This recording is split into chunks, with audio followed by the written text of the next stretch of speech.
ఆరాధనలోని వాక్యోపదేశము. ఆరాధనకి ముందు మీకు చిన్న మాట చెప్తాను.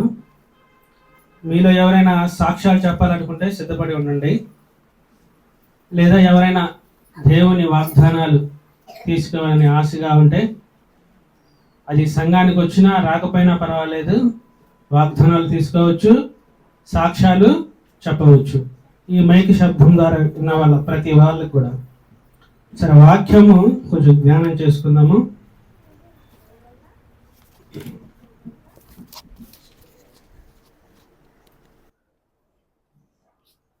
కీర్తనలు 65:11.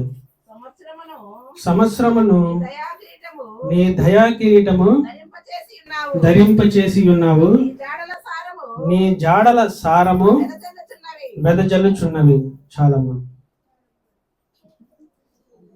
ఈ వాక్యం కొరకు చిన్న ప్రార్థన చేసుకుందాం. స్తోత్రము స్తోత్రము స్తోత్రము స్తోత్రము స్తోత్రము నాయన, ప్రేమగల తండ్రి, నీ వందనాలు స్తోత్రాలు నా ప్రభ. అయా ఇదిగో నా ప్రభ, కీర్తన గ్రంథం మేము ధ్యానం చేసుకుని చుండగా, ధ్యానంలో ఉన్న వాక్యానుసారాన్ని మేము అనుసరించడానికి, మేము నేర్చుకోవడానికి మాకు సహాయం దయచేయండి. అయ్యా వినే వాక్యాన్ని అర్థం చేసుకునే జ్ఞానాన్ని, తెలివిని కూడా వాళ్ళకి దయచేసి సహాయం చేయమని, ఘనత మహిమ ప్రభావాలు మీరే పొందుకోమని మా ప్రభు అయిన యేసు క్రీస్తు నామములో స్తుతించి ప్రార్థించి అడిగి పెట్టుకుంటున్నాం తండ్రి. ఆమేన్. ఈ వాక్యం మనం ప్రతిసారి వింటూనే ఉంటాం, కానీ వాక్యం చదువుతున్నప్పుడు కొన్ని సందర్భాలను బట్టి అది మారుతూ ఉంటుంది.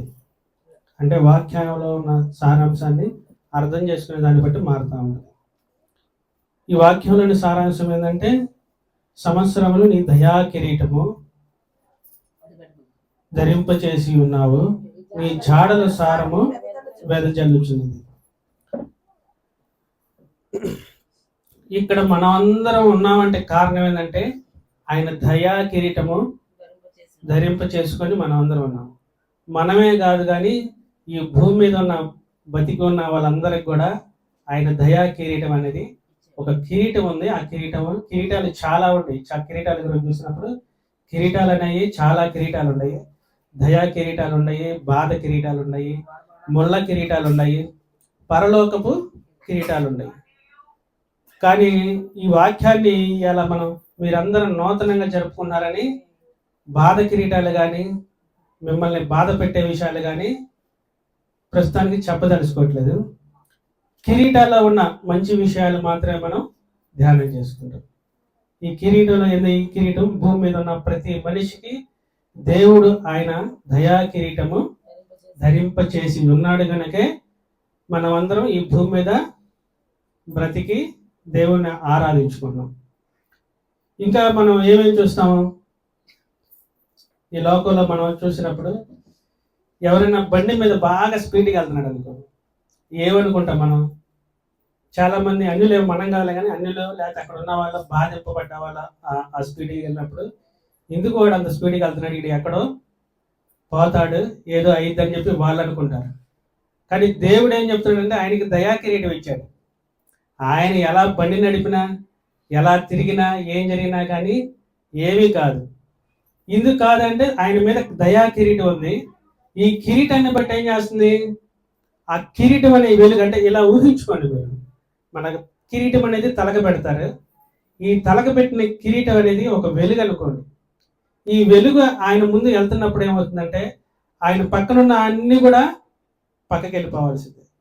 ఎందుకంటే భూమి మీద ఉన్నాయన్నీ కూడా పక్కకి జరగాల్సిందే. ఇలా ఊహించుకున్నప్పుడు మాత్రమే మీకు అది అర్థమవుతుంది. ఎందుకు అలా ఊహించుకోవాలంటే, మనకి ఈ సంవత్సరం అంతటి కాలంలో కూడా ఎన్నో అపాయాలు, ఎన్నో బాధలు, ఎన్నో ఇబ్బందులు, మనకెన్నో వచ్చినాయి సమస్యలు. ఈరోజు మనం అవన్నీ మర్చిపోయి, అవన్నీ మనకేం గుర్తులేక ఏమంటున్నారంటే హ్యాపీ న్యూ ఇయర్ అని చెప్పుకుంటూ రోడ్ల మీద కేకలు వేసుకుంటూ లేదా ఎవరు ఇష్టానుసారంగా వాళ్ళు జీవిస్తున్నారు. కానీ దానికి వెనక నీకేం జరిగింది? నువ్వు ఇప్పుడు దాకా ఈ భూమి మీద ఉండడానికి కారణం ఏంటి? ఆయన నీ మీద చూపించే దయను బట్టే. దయను బట్టే నువ్వు ఈ భూమి మీద ఉన్నావు. నీకు కిరీటం ధరించి ఉంది. ఆ కిరీటం అనే వెలుగు నువ్వు వెళుతున్నప్పుడు నువ్వు ఏ పరిస్థితుల్లో ఉన్నా నీకు ఇచ్చిన అధికారాన్ని బట్టి అక్కడున్న బండ్లు కానీ, చెట్లు కానీ, గాలి కానీ, నేల కానీ అన్నిటినీ దేవుడు ఆయనకి కిరీటం ఉంది. మీరు ఏమి చెయ్యొద్దన్న ఆజ్ఞ ఆ కిరీటం అంటే. ఏంది కిరీటం అంటే? మనం చూస్తూ ఉంటాం, ఒకడు ఊరిని కింద పడంగానే కాళ్ళు చేతులు ఎరిగిపోవటం లేదా అపాయం జరగటం జరిగింది. ఒక్కొక్కడు ఎంత ఏమంటారు అదురుపాటుకు పడ్డా వాడికి చిన్న దెబ్బ కూడా తగలదు. ఎందుకు తగలదంటే దేవుని ఆజ్ఞ. భూమికి కానీ ఈ భూమి మీద ఉన్న ప్రతి దానికి కానీ ఆయనకి ఏమి కాకూడదని దేవుని ఆజ్ఞ. ఎందుకంటే కిరీటం ఆయనకు ఉంది. ఈ కిరీటం చూసినప్పుడు నేను బాధలకు సంబంధమైన విషయాలు చెప్దాం అనుకున్నా కానీ అది చెప్పడం ఇష్టం లేక మీకు మంచి విషయాలు, మీకు అనుభవం కావటానికైన విషయాలు మాత్రమే నేను చెప్తున్నాను. ఈ కిరీటం ఏం చేస్తుంది? ఆయన పడినా, తిరిగినా, తాగినా, హాస్పిటల్ వెళ్తున్నా, ఏమి వెళ్తున్నా కానీ ఆయనకి ఏమీ కావట్లేదు. ఎందుకు కావట్లేదు అంటే ఆయన మీద దేవుడు దయా కిరీటం అనేది ఉంది. ఆ కిరీటం ఆయన ధరింపు చేసుకుని ఉన్నాడు. ఆ కిరీటం వల్ల మాత్రం అది అవ్వట్లేదు. ఈ కిరీటం తీసేస్తే ఏమైందన్నది చెప్దాం అనుకున్నా, అది చెప్పకూడదని ఇప్పుడు అది చెప్పట్లా. ఇంకా మనకి ఏం జరుగుతుంది? మనం ఈ సంవత్సర కాలం అంతట్లో మనమే కాదు చాలా మంది హాస్పిటల్ పాలై ఉంటారు. హాస్పిటల్ పాలయ్యి బాధల్లోనూ ఏందా నా పరిస్థితి ఎలా అయిపోయింది, ఏందా ఈ మంచం మీద ఎలా ఉన్నాను, నన్ను నావనే వాళ్ళు ఎవరు కూడా నన్ను ఆదరించట్లేదు, చూడట్లేదని ఆ సమయంలో ఆయన దేవుడికి మొరపెట్టుకునే ఉంటాడు, మొరపెట్టుకోకుండా ఉండడు. కానీ ఆ పరిస్థితులు ఈరోజు ఆయనకి గుర్తుండయా ఉండవా? కొంతమంది ఆ సమయం అప్పుడే వాళ్ళు గుర్తు చేసుకుంటారు. ఏందా నా పరిస్థితి ఇలా అయిపోయింది, నేను ఇలా బాధల్లో వేదనలో ఉన్నాను, నేను అసలు ఇంటికి వెళ్తానా లేదో కూడా ఆయనకి తెలియక మనసులో ఎంతో బాధపడి, దిగులు పడి, చాలా ఇబ్బందులు పడి ఆయన ఉండుంటాడు. సరే, ఇది దయా కిరీటం. ఈ కిరీటం ఉన్నంత కాలం నువ్వు హాస్పిటల్లో బాధపడ్డా, హాస్పిటల్లో నీకు కాళ్ళు చేతులు విరిగిపోయినా ఏమీ కాదు, నువ్వు భయపడాల్సిన పని లేదు. ఎందుకంటే నీకు దయా కిరీటం ఉంది. నీవు హాస్పిటల్ వెళ్ళినా, రోడ్ల మీద ఇష్టాసరంగా తిరిగినా, లోకంలో నువ్వు ఇష్టాసరంగా కొట్లాట్లకు వెళ్ళినా, పోలీస్ స్టేషన్లు పాలైనా నీకు ఏమీ కాదు. ఈ దయా కిరీటం నీకు ఎప్పటి వరకు ఉంటుందంటే దేవుడు నీ యందు జాలి చూపించే వరకు మాత్రమే ఉంటుంది. ఎంతవరకు ఉంటుంది? జాలి, ఆయన కరుణ మన మీద ఉన్నంత కాలమే ఆ దయా కిరీటం ఉంటుంది. ఒకసారి ఆ కిరీటం మనం కనుక తీసేసాడు అనుకో, ఇంకా మన పరిస్థితి దేనికి పనికిరాని పరిస్థితి అయిపోతుంది. అందుకనే ఆ కిరీటం పోగొట్టుకున్న వాళ్ళు ఈ లోకంలో ఇక ఉండరు.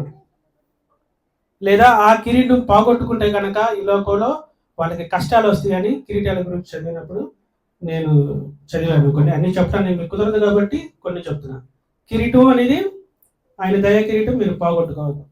ఒకవేళ మీరు పాపం చేతో, అపరాధముల చేతో, దేవుని ఆజ్ఞలు అనుసరించుకునే చేతో కిరీటం పోగొట్టుకుంటే మీ పరిస్థితులు ఏమైంది అన్నది మీకే తెలియదు. అంటే మనకే తెలియదు. ఆ సందర్భాలు వచ్చినప్పుడు ఇంకా మనకేం చేయాలో, మనకి ఎలా బతకాలో కూడా మనకు అర్థం కాక అటు ఇటుగా దోచులాడుతూ ఉంటాం. వాళ్ళ ఇళ్ళకి వెళ్ళి ఎలా ఉండాలి నేను అనేది ఆయనకి తెలియకపోవచ్చు. తర్వాత అదే కీర్తనల గ్రంథం 103:2 చదువు. నీకు దయా కిరీటం ఇచ్చాడు, ఇంతకాలం నిన్ను కాచి కాపాడాడు, నూతన సంవత్సరంలో మళ్ళీ నువ్వు అడుగు పెట్టావు, నువ్వు చేసావు, ఎన్ని చేసినా కానీ నీ మీద దయా కిరీటం ఉండబట్టి నువ్వు ఇక్కడ బతికి ఉన్నావు, నువ్వు సమాజంలో లేదా ఈ భూమి మీదలో తిరుగుచున్నావు. సరే చదువమ్మా. నా ప్రాణమా యెహోవాను స్తుతించుము, ఆయన చేసిన ఉపకారములో దేనిని మరువకము. చాలు. ఆ వాక్యంలో దేవుని ఇచ్చిన దయా కిరీటంలో ఆయన ఎన్నో పనులు చేశాడు, తిరుగుతున్నాడు, ఆయన ఇష్టసరంగా ఆయన జీవిస్తున్నాడు. కానీ తర్వాత అదే కీర్తనకారుడు ఏం రాస్తున్నాడంటే, నా ప్రాణమా యెహోవాను సన్నిధించుము, నా అంతరంగములో ఉన్న సమస్తమా నా నా ప్రాణమా యెహోవాను సన్నిధించుము, ఆయన చేసిన ఉపకారములలో దేనిని మరవకుము. ఇప్పుడు మీకు సాక్ష్యానికి సమయం పడుతుందన్న మాట ఎందుకు నేను చెప్పాను అంటే, ఈ మాటను బట్టి చెప్పాను. ఎందుకు చెప్పాను? ఆయన చేసిన ఉపకారాల్లో మీరు దేనిని మరిచిపోకూడదని దేవుని వాక్యం చెప్తుంది, నేను చెప్పడం కాదు. నాకేదో వచ్చింది, నా నోటికి వచ్చింది నేను చెప్తున్నానని మీరు అనుకోవద్దు. ఆయన చేసిన ఉపకారం దేనిని మరవకూడదు. మరవకూడదంటే ఏంది? ఈ రోజున నువ్వు ఇక్కడ ఉన్నావు అంటే భూమి మీద దేవునిచ్చిన దయా కిరీటంతో ఉన్నావు. నువ్వు హాస్పిటల్లో ఉన్న విషయాన్ని ఈరోజు నువ్వు మర్చిపోయావు. లేదా నువ్వు పడిపోయినప్పుడు కాలు వచ్చి ఇరిగిపోయింది అనుకున్నప్పుడు దేవా అని కేకలేసినప్పుడు ఆ సంగతిని నువ్వు మరిచిపోయావు. లేదా నువ్వు నీ కుటుంబం అంతా హాస్పిటల్ చుట్టూ తిరుగుతున్నప్పుడు ఏందమ్మా పరిస్థితి అని అర్థం కానప్పుడు దేవుడికి మొరపెట్టుకున్నావు. ఈ రోజు దేవుని నువ్వు మరిచిపోయావు. అందుకని దేవుని వాక్యం ఏమని చెప్తుందంటే, ఆయన చేసిన ఉపకారంలో దేనిని నువ్వు మరవద్దు. అది ఒకవేళ నీకు చిన్నది అనిపించవచ్చు, ఆ సందర్భంలో నీకు చిన్నదేగా అనిపించవచ్చు. ఒక్కోసారి ఆ సందర్భంలో నీకు పెద్దది బాధకరమైనది అనిపించవచ్చు. ఏ సందర్భమైనా కానీ మీరు దాన్ని మరువకోకుండా, కొన్ని సందర్భాలు మనకి అవమానకరమైన విషయాలు కూడా మనకి జరుగుతాయి. జరిగినప్పుడు ఆ అవమానకరమైన విషయాలు బహిరంగంగా అనేది చెప్పకూడదు. ఎలా చెప్పాలంటే, రహస్యమందు దేవునికి ప్రార్థన చేయాలని మాత్రం ఉండదు. మీరు ఎలా ఉండాలి? మీకు అవమానకరమైనవి కానీ మిమ్మల్ని బాధించే పనులు కానీ మీరు ఎప్పుడైనా పొరపాటున చేసి ఉంటే, అటువంటి ఆ పరిస్థితుల్లో మీరు ఒకవేళ ఉండి ఉంటే, ఆ పరిస్థితులను మీరు బహిరంగం చేసుకొని నలుగురిలో నవ్వులు పాలైపోయి, నువ్వు మారిన ఆ మాట అక్కడి నుంచి పలానప్పుడు పలానా అమ్మాయి లేదా పలానా అబ్బాయి ఇదిగో ఈ పని చేశాడని నీ మీద ఆ నింద ఉంటుంది. అటువంటి విషయాలు ఏమనుంటే దేవుని దగ్గర రహస్యముగా నీ తలుపులు వేసుకొని ప్రార్థన చేసుకొని నువ్వు పశ్చాత్తాపడాలి. లేదు, నువ్వు బహిరంగంగా అందరికీ కనపడే విషయాలు కొన్ని జరిగినాయి అంటే, రోడ్డు మీద యాక్సిడెంట్లో, కుటుంబ సమస్యలు, కుటుంబంలో ఉన్న వాళ్ళు ప్రతి వాళ్ళు హాస్పిటల్ పాలవటం, ఇలాంటి కొన్ని జరిగి అవి ఆల్రెడీ అందరికి తెలిసి ఉంటాయి కాబట్టి నువ్వు ప్రత్యేకంగా అయ్యి చెప్పాల్సిన అవసరం లేదు. ఇటువంటి తెలిసి ఉన్నాయి ఏం చేయాలంటే, వాళ్ళు ఒకవేళ మర్చిపోయారేమో ఆ రోజులు మనం జ్ఞాపకం చేసుకొని మనం గుర్తు చేసుకొని, దేవుడు నా విషయంలో ఇలాంటి మేలులు చేశారని దేవుడి ఎదుట సాక్ష్యం చెప్పాలి. ఎందుకు చెప్పాలి అంటే ఎట్లాగా? ఎందుకు చెప్తారు ఇలాగా? సాక్ష్యాలు ఎందుకు చెప్తారు? నువ్వు నిజం చెప్తే మనం కోర్టులకు అలాగా పోలీస్ స్టేషన్ కేసులు అలాగ వెళ్తే, నువ్వు నిజం చెప్తే నీకే ఏమి కాదు, నువ్వు నిజమే చెప్తే నీకేం కాదు, నీది కొట్టివేయబడుతుంది. నువ్వు అబద్ధం చెప్పటం ఇలా చెప్తే అది మన మీద ఇంకా ఉచ్చు బిగుసుకుంటుంది. అలా కాకుండా మనం నిజాయితీగా ఉన్నప్పుడు, మన మీద అపనింద పడ్డప్పుడు, మనం కోర్టు దగ్గరికి వెళ్ళినప్పుడు మనం ఆయన దగ్గర అయ్యా నేను చేసిన పని ఇది అని నిజాయితీగా ఒప్పుకున్నప్పుడు దాన్ని కొట్టివేయబడుద్ది. ఈ లోకంలో ఉన్న కోర్టులే మనం నిజాయితీగా ఉన్నప్పుడు, మన నిజాయితీని నిరూపించుకున్నప్పుడు, కొట్టివేయబడుతున్నప్పుడు, మనం పరలోకమందు ఉన్న దేవుణ్ణి మనం ఆరాధిస్తున్నాం కాబట్టి ఆయన నీతి క్రియలను బట్టి ఆయన మన మీద ఆ దోషాలు ఆ అపరాధాలు ఉంటే అట్లన్నీ తీసేసి కొత్త నూతనమైన జీవితాన్ని మీకు అందిస్తాడు. నూతనంగా మీరు మళ్ళీ ఈ రోజు నుంచి ప్రారంభించుకోవాలి. వాస్తవానికి రోజన్నీ కూడా నూతనమైనవి, కానీ అన్ని రోజులు మీరు చేయలేరు కాబట్టి సంవత్సరంలో ఒక రోజన్నా అలా గుర్తు చేసుకొని ప్రతిరోజు మనకి నూతనమైంది. ప్రతి దినం మనం బతుకున్నామంటే అది నూతనమైన కిరీటమే, నూతనమైన జన్మే. కానీ ఈ రోజు మాత్రం ఈ వాక్యం చెప్పడానికి ఏంటంటే, మీరందరూ అట్లా ఆచరిస్తున్నారు కాబట్టి మీకు ఈ రోజు చెప్తే ఈ వాక్యం అర్థమైందని ఈరోజు చెప్తున్నాను. తర్వాత చదువమ్మా 103వ కీర్తన 3వ చదువు.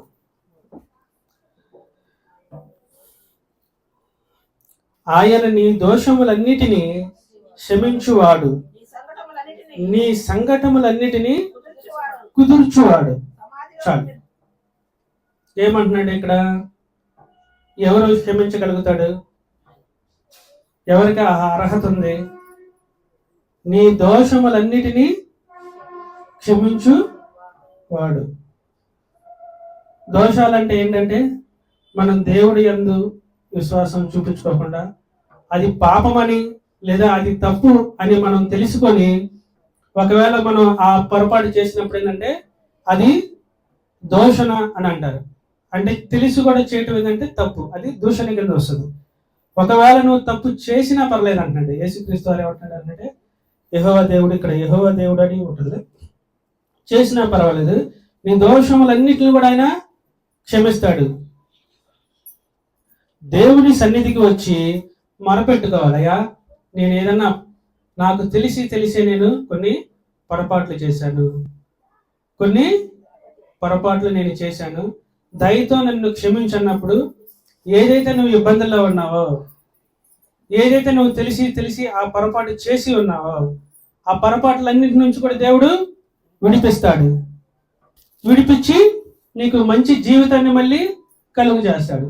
నీ దోషంలో ఒప్పుకోకుండా, నువ్వు తెలిసి ఉన్న పొరపాట్లు కూడా ఒప్పుకోకుండా నువ్వు నీ జీవితాన్ని మళ్ళీ ఈ సంవత్సరం నుంచి కూడా అలాగే కొనసాగిస్తే నీ జీవితాన్ని క్షమించేవాడు ఇంకెవడు లేడు. నీ దోషాన్ని ఒప్పుకోవాలి. నీ దోషాన్ని నువ్వు దేవుని ఎదుట సంఘంలో నువ్వు దేవుణ్ణి అడిగినప్పుడు ఆ దోషాన్ని దేవుడు క్షమిస్తాడు. నువ్వు క్షమించుకోకుండా నీకున్న బాధలు, నీకున్న ఇబ్బందులు నువ్వు దాచిపెట్టి ఉంటే కనుక దాన్ని క్షమాపణ ఉండదు. క్షమాపణ మనకు కలగాలంటే ఏముండాలి? మనకి క్షమాపణ కలగాలి అంటే ఏముండాలి? క్షమాపణ మనం అడగాలి. మనం ఎవరి దగ్గర అయితే మనం తప్పు చేశామో, ఎవరి దగ్గర అయితే మనం అపరాధాలు పాపాలు చేశామో వాళ్ళ దగ్గరికి వెళ్ళినప్పుడు వాళ్ళని క్షమించండి అయ్యా అంటే, ఈ లోకంలో ఉన్న మనుషులు క్షమిస్తారో లేదో నాకు తెలియదు, కానీ పరలోకం ముందున్న దేవుడు మాత్రం మీ పొరపాట్లన్నీ కూడా, మీ దోషాలన్నీ కూడా క్షమిస్తానని దేవుని వాక్యం మీకు హెచ్చరిస్తుంది. అలాగేనమ్మా, అదే కీర్తన 103:4 చదువమ్మా. సమాధిలో నుండి నీ ప్రాణమును విమోచించుచున్నాడు, కరుణా కటాక్షములు నీకు కిరీటముగా ఉంచుచున్నాడు. చాలు. చూడండి దేవుని వాక్యం ఎలా చెప్తుందంటే, మీకు ఫస్ట్ కిరీటం ఇచ్చాడు, ఆ కిరీటంతో మీరు ఎలా చేసినా కానీ మీకేం కాదు. తర్వాత ఇచ్చిన కిరీటం, తర్వాత ఇచ్చింది కరుణ.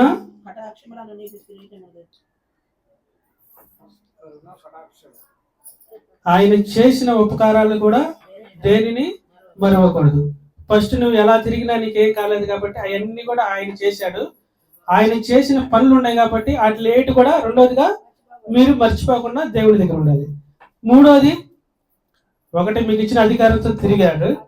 రెండోది ఏంటంటే ఆయన, మూడోది ఆయన దోషములన్నీ క్షమించేవాడు. సరే, ఇప్పుడు మీకు ఇచ్చిన అధికారంతో తిరిగారు,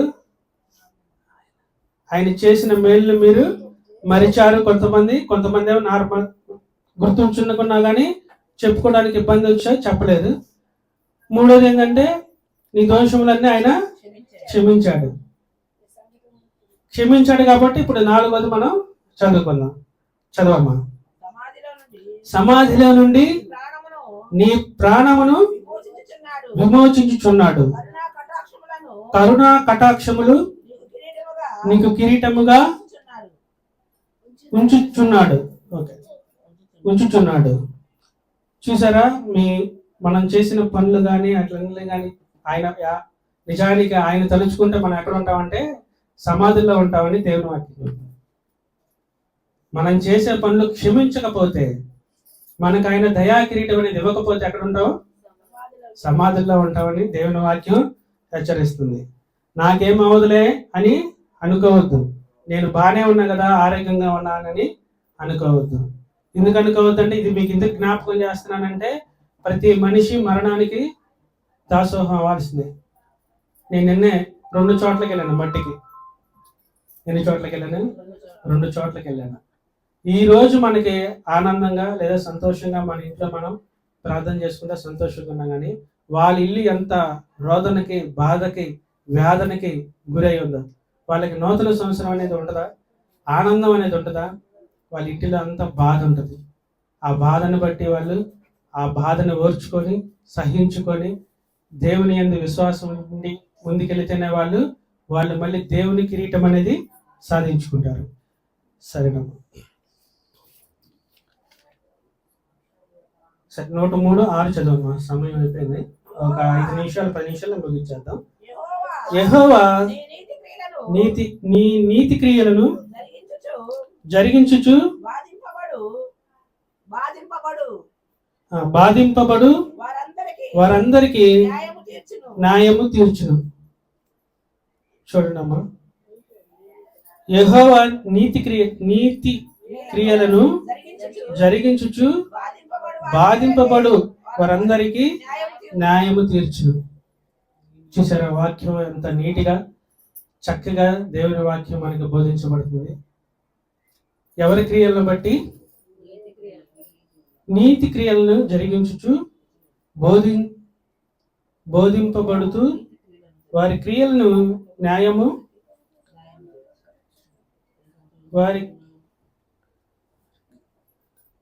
వారందరికీ న్యాయము తీర్చును. ఎవరికి తీర్చునంటే న్యాయం? దేవుని యందు మనం ఒకవేళ విశ్వాసం ఉన్నా, దేవుని యందు మనం భయభక్తులతో ఉన్నా, దేవుని యందు మనం ఎంత దేవుని వెంబడిస్తున్నా కానీ మనకి ఏదన్నా ఇబ్బందులు, బాధలు, కష్టాలు వచ్చినప్పుడు మనం ఏమనుకుంటామంటే దేవుడు ఏందో నాకే ఎలా చేశాడు, లేదా ఆ మరణం వచ్చిన కుటుంబాన్ని మనం జ్ఞాపకం చేసుకున్నాం.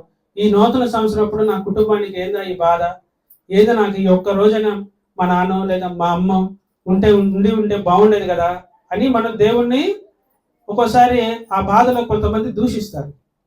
కానీ దేవుని వాక్యం ఏం చెప్తుందంటే, యెహోవా నీతి క్రియలను జరిగించువాడు బాధింపబడు వారందరికీ న్యాయం తీర్చును. ఒకవేళ మనం ఇప్పుడు బాధపడతా ఉండొచ్చు, ఒకవేళ మనం ఈ రోజున బాధపడి ఉండొచ్చు. మేము బాధపడాలంటే మా నాన్న చనిపోయి ఉన్నాడు. ఈరోజు వాస్తవానికి ఆయన నిలబడి ఇక్కడ వాక్యం చెప్పేవాడు. అది జ్ఞాపకం చేసుకున్నప్పుడు బాధ వస్తుంది, లేదా ఏడుపు మనసంతా దుఃఖంతో నిండిపోద్ది. ఏందో ఆయన లేడు, ఆయన ఉంటే బాగుండేది కదా. ఇక్కడ ఆయన నిలబడాల్సిన స్థానంలో మేము నిలబడి వాక్యం చెప్తున్నాం. అందుకని దేవుడు ఏమంటాడంటే వారందరికీ న్యాయం తీరుస్తున్నాడు. ఎలా తీరుస్తున్నాడు న్యాయం? ఒకవేళ బాధే మాకు గురి అయింది, ఆయనే లేడు, మరి ఎలా న్యాయం తీర్చాడు? ఆయన ఎలా నిలబెట్టాడు? నాకైతే అసలు ఏం తెలియదు, అసలు వాక్యం తెలీదు, బైబిల్ తెలీదు, ప్రార్థన తెలియదు. ఏదంటారు ఇది? ఆయన న్యాయమేనా? న్యాయం వారందరికీ న్యాయం తీరుస్తాడంట. ఎలా న్యాయం తీరుస్తాడంటే ఆయా సమయాలు వచ్చినప్పుడు నీకు ఏది అవసరం అది అక్కడ నిలబెట్టి ఆ పని జరిగించుకుంటాడు. అంతేగాని ఆయన వ్యర్థంగా దాన్ని పోనీడు. సరే, లాస్ట్ చదవమ్మా. కాదు, యాకోబు 1:12 చదవమ్మా. యాకోబు పత్రిక 1:12.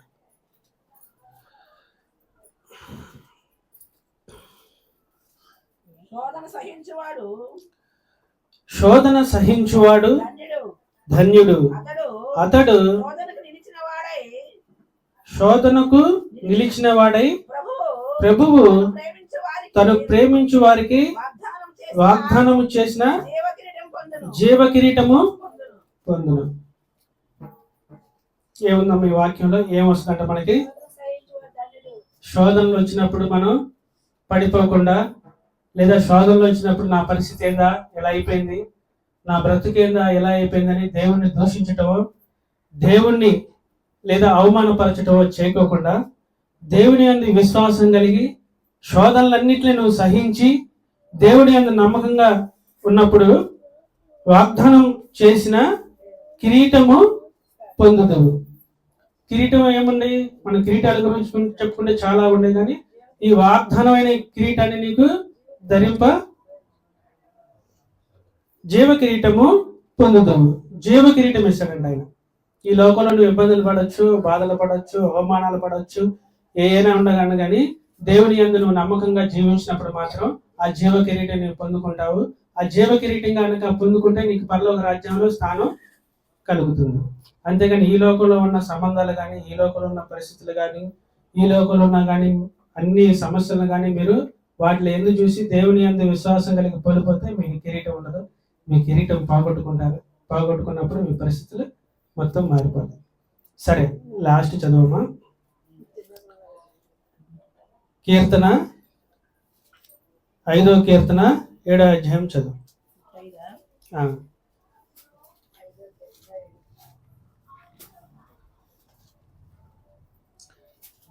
నేనైతే నీ కృపాతిశయను బట్టి నీ మందిరములో ప్రవేశించదను. భయభక్తులు కలిగి పరిశుద్ధ ఆలయమందు చూచి నమస్కరించదను. నమస్కరించదను. ఏమంటుందంటే ఈ వాక్యము, నేనైతే ఆయన కృపాతిశయమును బట్టి నీ మందిరములో ప్రవేశించదను. నీ ఎడల భయభక్తులు కలిగి నీ పరిశుద్ధ ఆలయము దిక్కు చూచి నమస్కరించదను.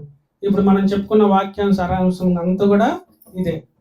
నువ్వు చేసిన మేలును బట్టి ఎక్కడ చూడాలంట? నువ్వు దేవుని మందిరం వైపు చూచి నమస్కరించి ఆయన మనం వెంబడించటం, ఆయన చేసిన ఉపకారాలను మనం చెప్పుకోవటం చేయాలి. ఇది వదిలేసేసి ఈ లోకంలో ఉన్న సంబంధాలు ఎవరో మనకు ఉపకారం చేశారనో, లేదా ఎవరో మనకు అపకారాలు చేశారనో వాళ్ళకి అపకారం చేయటం, వాళ్ళకు ఉపకారం చేయటం, వాళ్ళ యందు మనం ఈ రోజున మీరు చేయబట్టి నేను ఇక్కడ ఉన్నానని సాక్ష్యం ఇవ్వటం కాదు. సాక్ష్యం ఇవ్వచ్చు, కానీ ముందుగా ఏం చెప్తున్నాడంటే దేవుని సంఘం వైపు చూసి దేవుని సంఘంలో నువ్వు కృతజ్ఞతాస్తుతులు చెల్లించుకొని ఆయన సంఘం ఎదుట నీకు జరిగింది చెప్పుకున్నప్పుడు మాత్రమే నువ్వు జీవ కిరీటం పొందుకుంటావు. ఈ కిరీటాల గురించిన వాక్యం కానీ ఈ వాక్యాన్ని చెప్పడానికి కారణం ఏంటంటే ఈరోజు నూతన సంవత్సరం కాబట్టి నూతనంగా మీరు ఎలా మారాలి, నూతనంగా మీరు ఎలా జీవించాలి, నూతనంగా అడుగు పెడుతున్నారు కాబట్టి పాత జరిగిన సందర్భాలను మీరు జ్ఞాపకం చేసుకొని ఆయన మందిరంలో మీరు ఒప్పుకోవటం, ఆయన ఎదుట మీరు చెప్పుకోవటం చేయాలి. చెప్పుకోవటం ఒప్పుకోవటం అంటే ఏ పడతాయి మీరు చెప్పొద్దు, ఎందుకంటే మీకు వాక్యంలోనే మీకు హెచ్చరించాడు.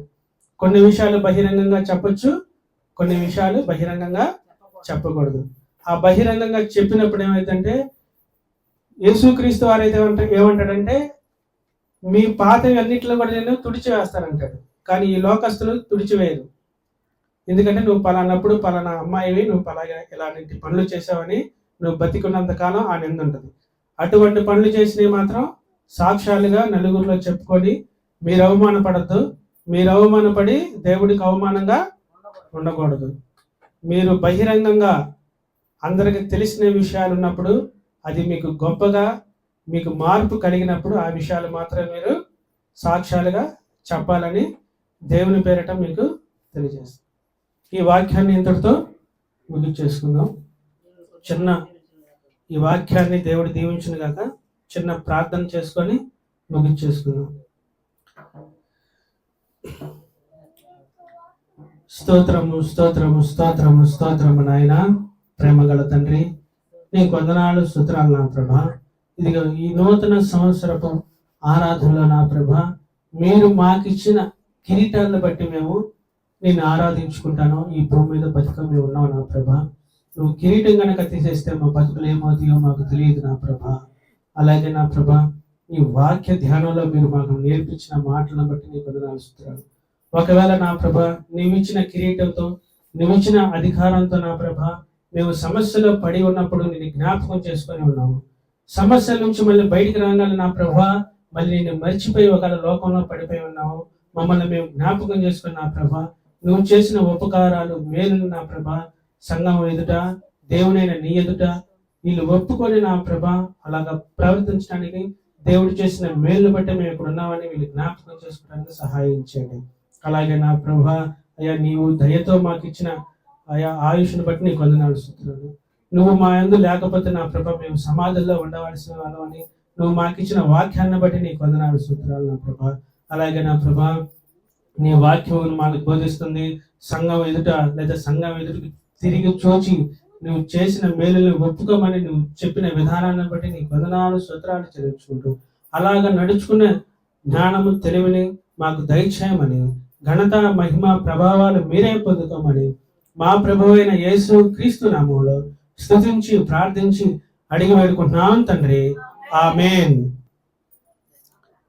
ఇందాక చెప్పుకున్నట్టుగా ఎవరైనా సాక్ష్యాలు కానీ వాగ్దానాలు కానీ తీసుకోవాలనుకుంటే సంఘానికి రావాల్సిన పని లేదు. మీకు ప్రేరేపణ కలిగితే ఎవరైనా వచ్చి దేవుని సన్నిధికి రావచ్చు, వాగ్దానాలు తీసుకోవచ్చు, సాక్ష్యాలు చెప్పవచ్చు.